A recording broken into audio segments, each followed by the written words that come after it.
saio daqui ninguém me tira. E eu vou conversar com meu amigo do Som da Terra. Querido telespectador, essa figura aqui é vista por todos os cantos desse Brasil. Boa tarde, Rominho. E aí, o Som da Terra trabalhou de cabo a rabo? O Som da Terra trabalhou um bocado, mas poderia de cabo a rabo trabalhou? Poderia ter sido melhor, inclusive, né? Porque a prefeitura da Bahia e o governo do estado, todos os dois não foram assim. Foi ingrato com você?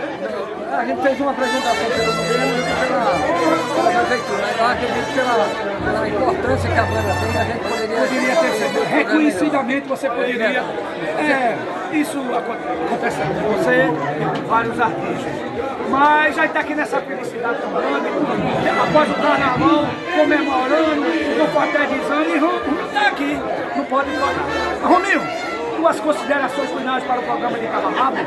De cabo a rabo, posso dizer que a festa que o Peter está fazendo aqui, né, que todos os anos ele vai, é um momento maravilhoso, onde a gente encontra todos os artistas que fizeram a cena do carnaval, né, em Pernambuco, a gente encontra aqui de cabo a rabo. É quente esse cara! Aqui do Alto do Mandu, do Ema, Delcio Falcão, para o programa de Cabo a Rabo, com meu amigo Rominho e o cinegrafista, o Wilson Negro. Valeu!